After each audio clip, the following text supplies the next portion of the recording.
Hello, my name is Patricia Falchetta, and if you're watching this video or webinar, you'll be watching it because you are very soon going to be attending one of our Neuro-Inclusive Advantage workshops. So this video has been created to provide you with some pre-learning before you attend our workshops. And it's pre-learning on the different neurotypes and also just equipping you with language such as the words neurodiverse and neurodivergent, and also understanding how the different neurotypes might present and how they affect every individual so differently. So I'm just going to start with this first slide here. So the difference between neurodiverse and neurodivergent. Now, the reason why we've decided to share this slide with you is quite often when we run our workshops, we have people who do ask us and are really concerned about using correct language when talking about neurodiversity. So what's really important to understand is the word neurodiverse relates to humanity. Humanity or humans are neurodiverse. We are all diverse in the way that we present and as humans. We're diverse because of our religion, our cultural backgrounds, our ethnicity, our ethnic origins, and then also other presentations such as mental health issues, and then also different neurotypes or different brains. So as you can see here on this slide, in neurodiverse also sits neurotypical, what we call atypical people. So those are people who don't have that diversity or different neurotypes with their brains. And within that, of course, there can also be people who are autistic, who are stutterers, who are bipolar, who are ADHD, who are voice hearers, and who are BPD. What neurodivergent is those of us with those different neurotypes of brains that function differently. And that certainly is those of us that are autistic, that are stutterers, that have bipolar, that are ADHD, voice hearer, or BPD. Now, as you'll see with the next two slides, this list or slide isn't exhaustive with the different neurotypes, but it's just to explain to you that difference between neurodivergent and neurodiverse. So what is neurodivergent? So as I've already said to you, this is about recognizing neurodivergent brains or different neurotypes. So these are brains that just experience the world differently and function differently in the world. So as you'll see here from this quote here, just as no two individuals are the same, neither are brains. And neurodivergent brains are just differently wired brains that give individuals different strengths, talents, or gifts that are unconventional, and therefore we have great innovation and invention. And later on, I'm going to be talking a little bit about the strengths of neurodivergent individuals, but we certainly go into this a lot deeper in our workshops. So what is neurodivergent? Well, the most common ones, or the ones people almost automatically always think about, are autism and ADHD. But there also is, and I've highlighted it here and you can see it, AUDHD, the AUDHD, and that is people who are both autistic and ADHD. Now, that is because 80% of people who are autistic are also ADHD, and the stats at the moment currently are showing that about 50 to 60% of people who are ADHD are also autistic. Now, with being neurodivergent, you will always have what are called co-occurring, or the medical term is comorbid conditions. So anxiety and depression pretty much go hand in hand with being neurodivergent, so having autism, ADHD, or AUDHD. Why I say they pretty much go hand in hand is we now know from medical tests, from blood tests, that people who are neurodivergent have high levels of cortisol running through their bodies at all times. Cortisol is our stress hormone. So if you think about it naturally, if the cortisol is higher in our bloodstream, that means that our propensity to have anxiety or depression as a comorbid or co-occurring condition is going to be far more likely. Now, also then, what can be co-occurring conditions with being autistic or being ADHD or ADHD are OCD, which is obsessive compulsive disorder. So this is also a different type or neurodivergency. ODD, which is oppositional defiance disorder. dyslexia, dysgraphia, dyscalculia, and pathological demand avoidance. So pathological demand avoidance, or PDA, is a subset of autism, and it's where the brain perceives simple demands as a threat. Dyslexia, most of you will probably have heard of before.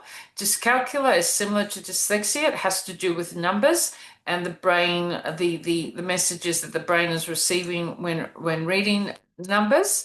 And dysgraphia has to do with writing, so the way that our brain translates information when it's writing and the way that it perceives it.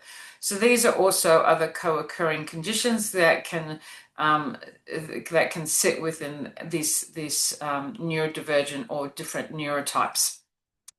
Now, the next slide shows you even further the breadth of what being neurodivergent is, and having different neurotypes and brains that operate differently. So as you'll see on the top of this slide here, it's depicted really well. People commonly think, when you mention neurodiversity or neurodivergent, pretty much straight away they often think autism.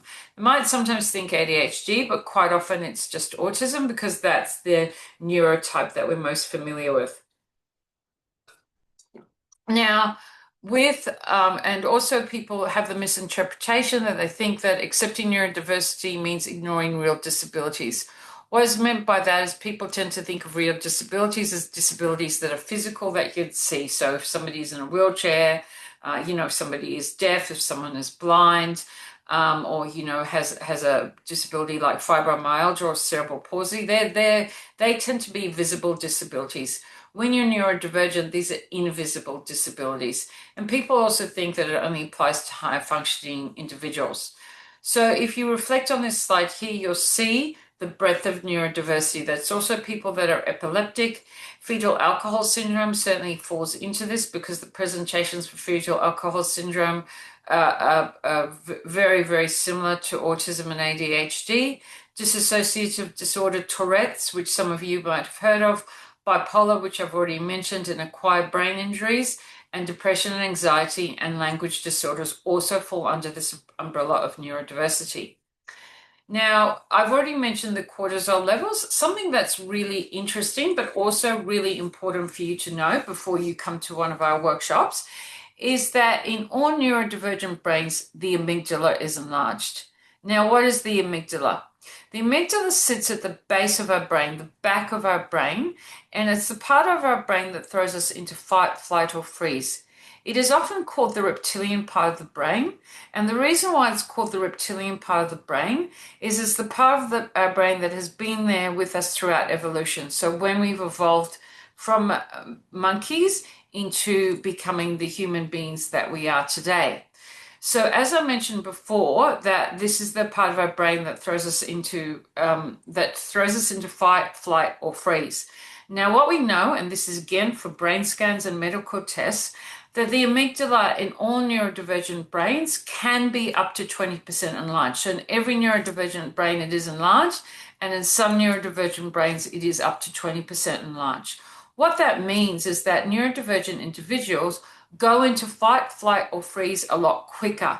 So they go into states of overwhelm, stress, anxiety a lot quicker than a neurotypical or an atypical person. So, just using, like, for example, if when we were developing from being apes or monkeys and we were Neanderthals, the amygdala was the part of our brain that told us if, for example, threats such as a dangerous animal, as a tiger or lion was running towards us, do we fight, flee, or freeze? So do we stay there, fight the animal?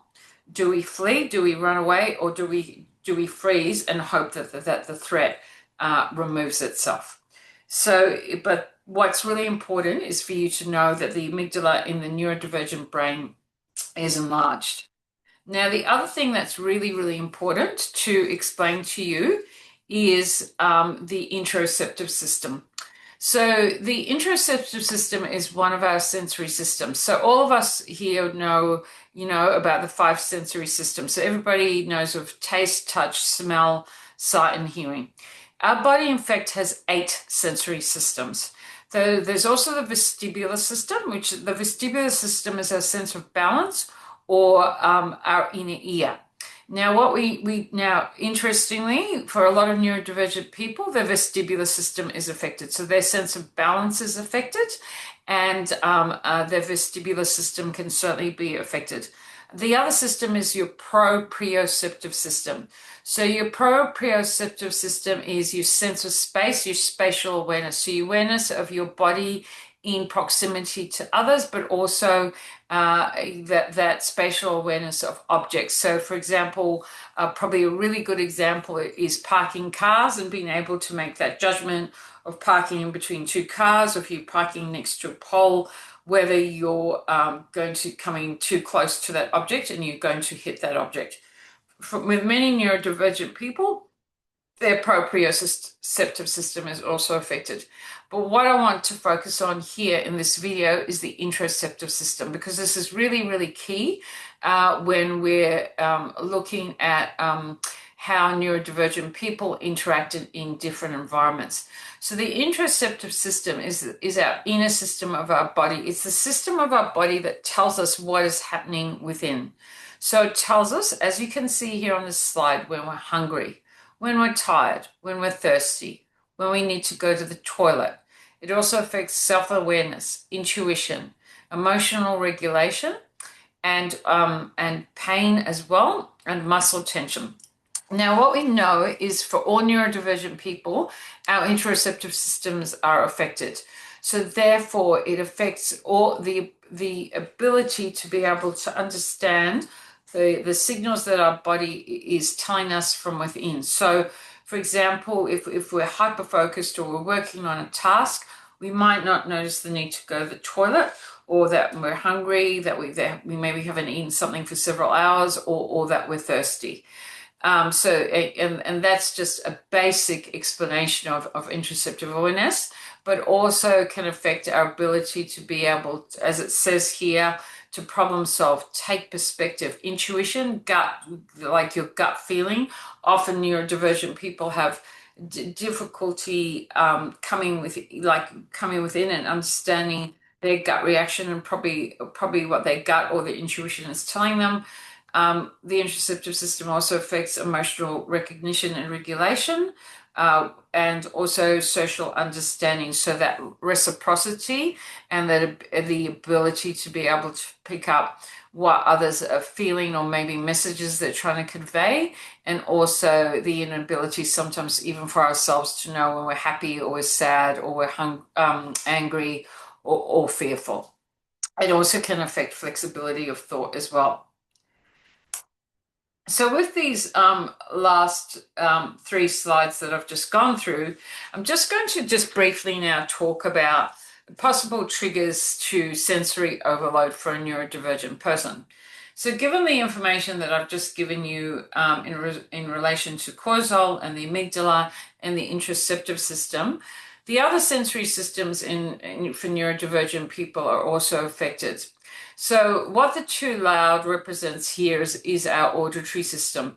So some neurodivergent people have very quite acute sensitivity, not just to loud noises, but also to noises such as, for example, fireworks, champagne corks popping, balloons popping. Those 3 examples there can, with some neurodivergent individuals who have what's called auditory processing disorder, can cause them excruciating pain.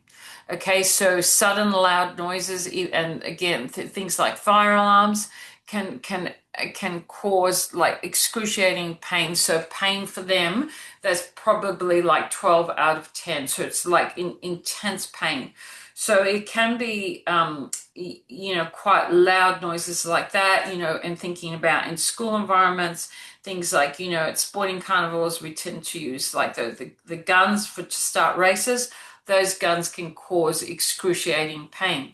And thinking of balloons, if it was somebody's birthday, whether that is in, a school environment or an office environment, sometimes we might put balloons up and things like that. If we have this auditory issue and balloons cause us intense pain, when we walk into the room, our amygdala will kick in and we'll immediately go into fight, flight, or freeze because we'll see the balloon, which to us is a threat, because it will cause us excruciating pain if it pops.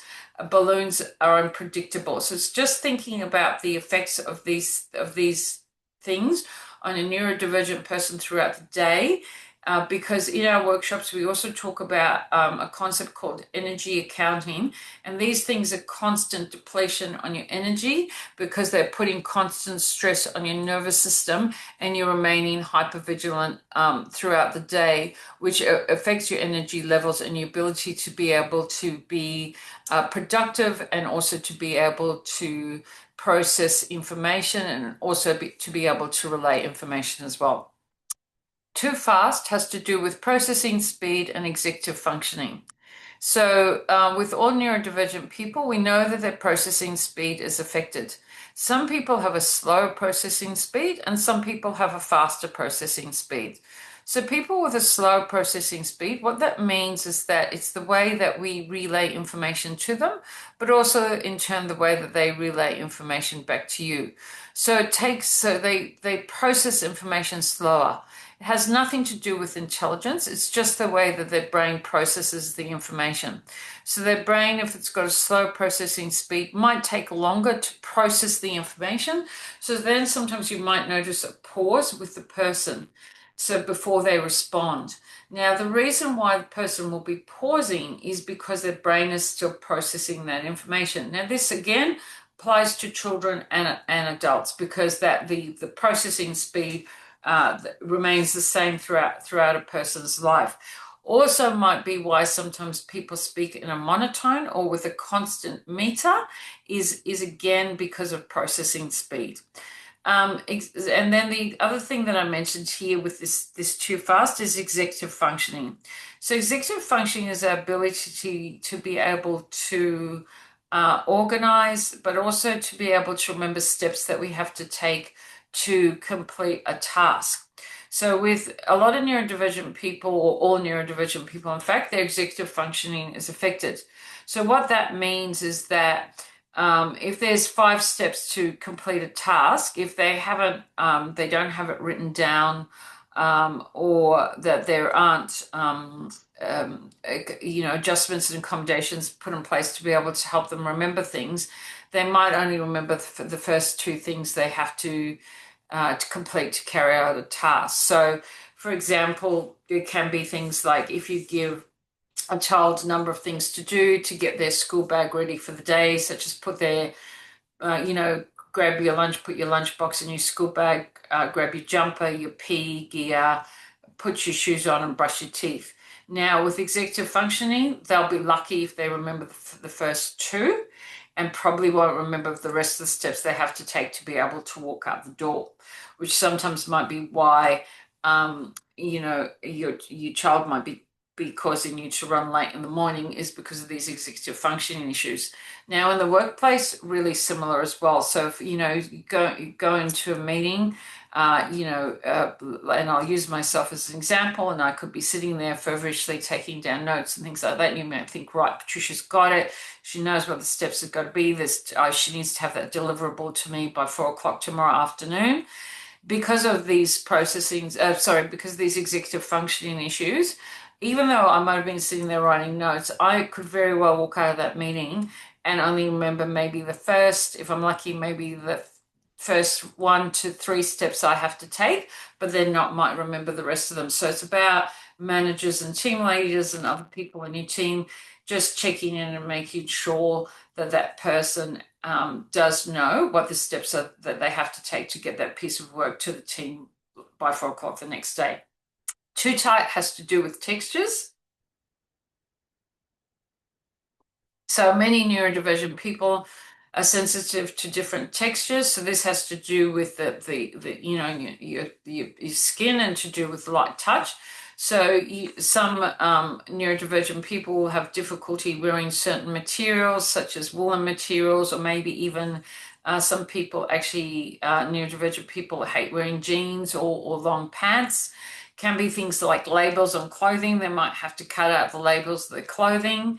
So that, and also can have to do with textures in the classroom or the workplace, such as having to sit down on a carpeted floor, or some of the textures of the chairs we might have in offices.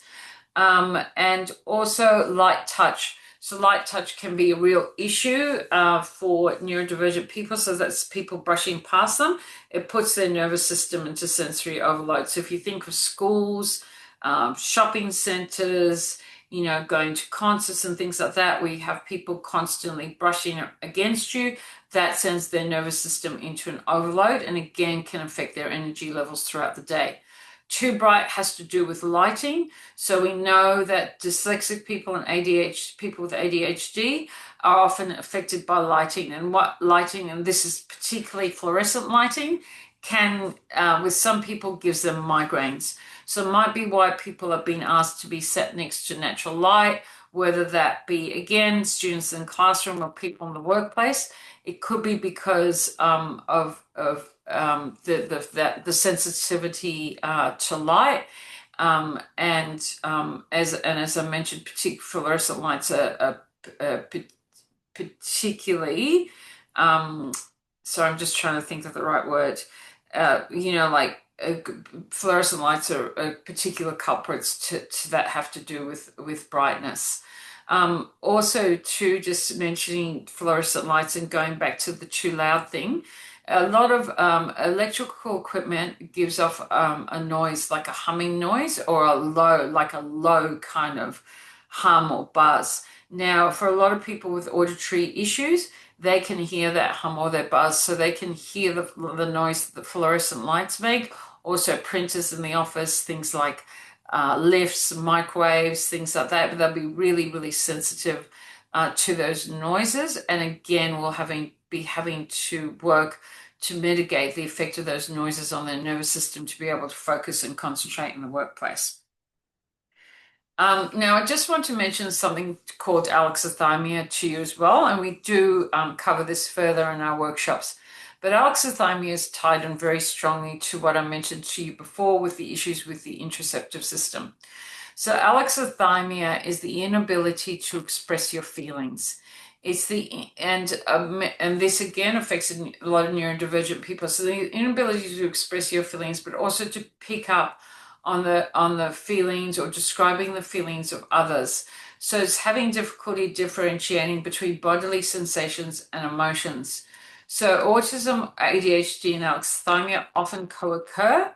And what this does is it often creates social challenges for the person because they have this difficulty of recognizing and expressing emotions. There's no specific cure for it. It's lifelong as a autism and ADHD, but there are different therapeutic approaches that can help.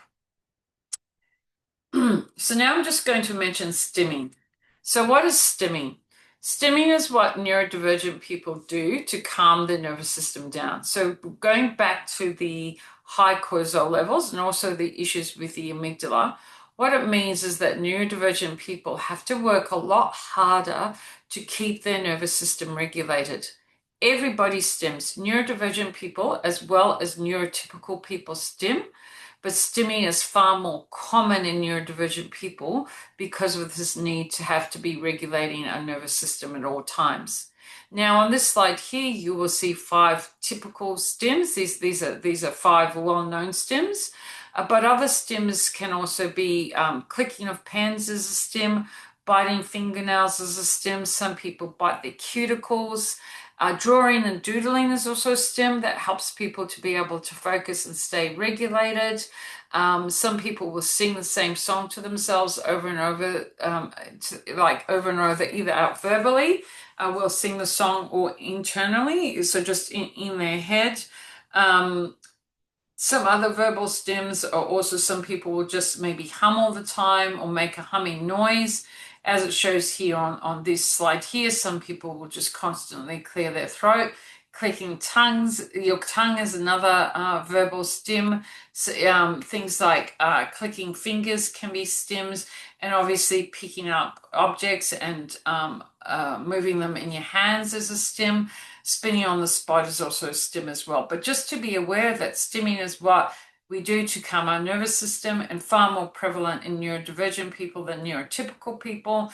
And again, there's just to be aware of your unconscious bias and what you might think when you're seeing somebody sitting there twirling their hair, when you're seeing someone sitting there drawing or doodling, or they're jiggling their leg, or they're biting their fingernails, the assumptions that you make and your unconscious bias and your judgment affecting your opinion of that person. But it's to be aware that these might actually be a stem, and that person might be working really, really hard to be able to regulate their nervous system, and also to maintain focus and to stay present in the meeting or in the interaction that they're having. Now, just mentioning masking. So again, both neurotypical people mask and neurodivergent people. Masking is just far more, again, a lot more common with neurodivergent people because we are working so hard to regulate ourselves all the time. And so what masking might look like in the workplace is, the example I gave of meetings where you might go in, you might, you'll want to appear that you've understood everything and that you're across everything in the meeting. And that all the next steps to take, so you'll appear to be fine, but you're actually not, and inside you're panicking because you can't remember what all the steps are to have to take, but you don't feel safe to share that with the person that you've just had the meeting with. Another classic example of masking is where a neurodivergent person might, in their lunchtime, they might need to take a break, to go outside, sit outside in the sun, put their headphones in and just have their sandwich and their coffee quietly on their own. And they might need to do this to regulate their nervous system to be able to come back into the workplace at the beginning of the, for the afternoon. But then if, a group of colleagues decide to go out to lunch, and again, that person doesn't feel safe to say, oh, hey, no, I really need to have this downtime to, to regulate my nervous system, they'll go along with status quo and they'll go out to lunch. So then they're not looking after themselves and the nervous system. So the problem with masking, it's really damaging, can really affect a person's energy levels, but also really affect their mental health as well. So just moving on from this, I just want to again, I've already mentioned unconscious bias, but I just want to just highlight this for you and get you thinking about unconscious bias and judgment, and just being aware of what maybe you're instinctively, how you're categorizing your colleagues, the people that you work with, or perhaps the children that you're supporting, and to be aware that unconscious bias is guided by past experiences and mental preconditioning. Now, we all have unconscious bias. It's not that there's anything wrong with having unconscious bias, because again, unconscious bias is there as a way for our brain to be able to protect us from threats or situations or people that might be threatening to us. So it's being aware of them, being aware of what our biases are, knowing that they exist, and practicing empathy, and also really just being conscious of them, and trying to ask yourself why or why not often when you find yourselves in situations where you might be making judgment or having preconceived ideas of an individual. Now, just really going to also just talk about the neurodivergent brain and task initiation. Now, this again is really important with both children and adults. So what the issue is that when the neurodivergent brain goes into that overwhelmed state, so that fight, flight, or freeze, what happens when the neurodivergent brain feels really overwhelmed is quite often it goes into that freeze state. So it goes into that, looking like a deer in the headlights, or not being able to think what the next step is that they have to take. So when somebody goes into this freeze state, this feeling of overwhelm, what that is chronic procrastination, because when you freeze, you then tend to procrastinate. So the person might go into a chronic procrastination state, so they can't think or can't move past this feeling of overwhelm and thinking of what the next thing is to do. So they will just feel absolutely overwhelmed, and they might not be able to think of what the next steps are to take. So when they fall into the state, they might then distract themselves by going and talking to other colleagues in the workplace, or maybe sitting there scrolling on their phone, or maybe doing things like answering emails because they can't think what the next steps are to take on this project. And so procrastination can look like some of those things that I've just mentioned. Quite often will be with things that are distracting, so we don't kind of stay in that chronic procrastination state. What can happen when we get into this procrastination state is that we can struggle to communicate because we are in that free state. So we can actually struggle to communicate what's going on, what's happening, that we feel overwhelmed, that we don't know what the next steps are to take. And what this then can look like is task paralysis. So it looks like that we're lazy, or that we don't care, or that we're careless. But it actually is that we're in this task paralysis state and we can't think what the next step is to do. So the way a neurodivergent brain experiences task paralysis is, as is shown here on this slide, can be difficulty staying organized with multiple projects. So again, applies to both the workplace, school settings, education settings, even, when people are maybe doing, courses that they've chosen to do. It's what happens is that the challenge with being able to stay organized with multiple projects. Time management is definitely an issue. We know that many people with ADHD have a different perception of time. Then also difficulty with processing verbal instructions occurs when you are in this task paralysis state. And so what it is about educators or team leaders or managers in workplaces providing the right tools to assist with task paralysis. So it's helping that person work out what they need to do right now. What are the next steps are that they can take? What do they need to do to be able to regulate their nervous system? Is it that they need to go for a walk and a talk with a colleague and just go out in nature and just help to calm their nervous system? Or if they're a child, do they need to go outside and have a run around? And again, it's that connecting with nature and being out in nature. So what needs to be done to regulate this person's nervous system? Some workplaces and some schools have sensory rooms. Does a person need to go to the sensory room to be able to regulate and calm the nervous system down?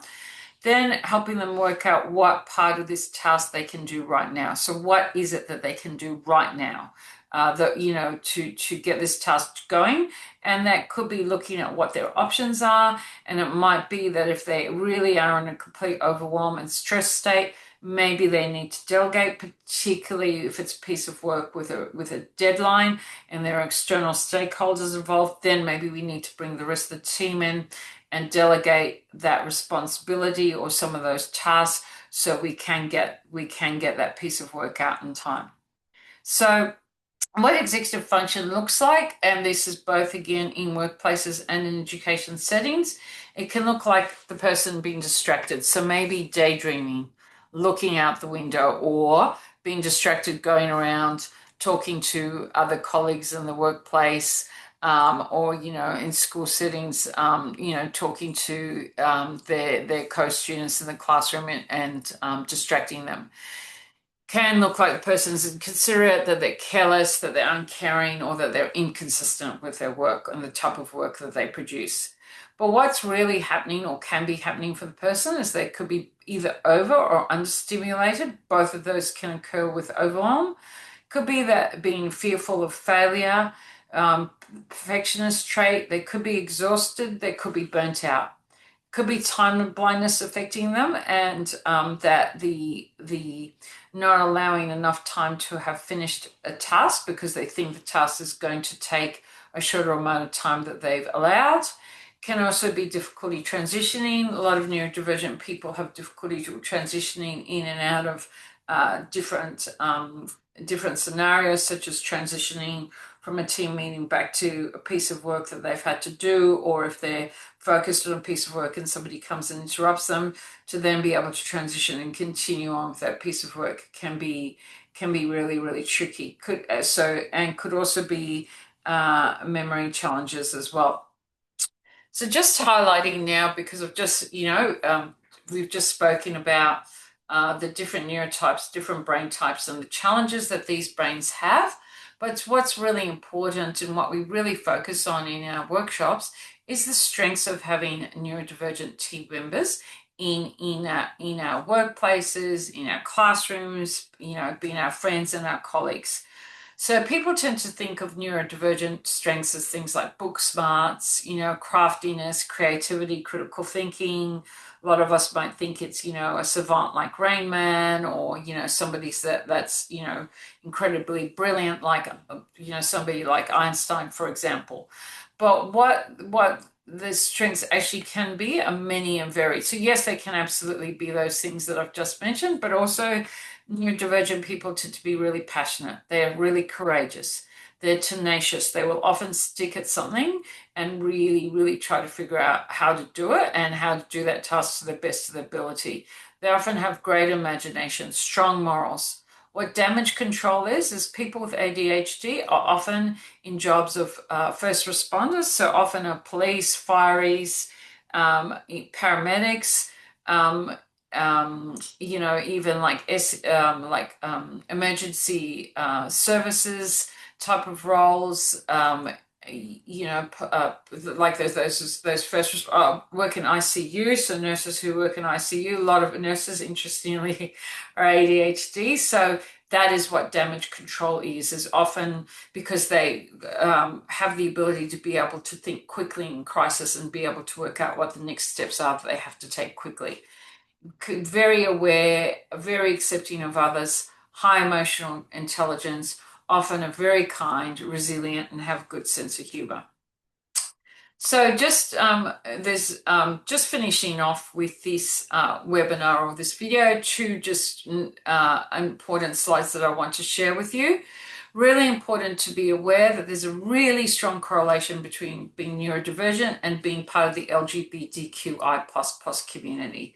So there's evidence that suggests that neurodivergent people are more likely to be gender diverse and or identify as lesbian, gay, queer, or asexual themselves compared to the neurotypical or atypical people in the population. So there are research studies that have found that people on the autism spectrum are more likely than non-autistic people to have diverse gender identity and sexual orientation. And in fact, there was research taken at the University of Cambridge in 2020 that found that autistic people are 3 to 6 times more likely not to identify with the sex they were assigned to at birth. And there was an Australian study done that found that 22.5% of transgender adolescents have a diagnosis of autism compared to 2.5% of all other Australians. And researchers estimate that this is up to 25% of gender diverse people might also be autistic. And just finishing off and just making you aware of the term intersectionality and what intersectional identities are. So intersectional identities are the identities that form a person that form the identity of a person that is standing in front of you.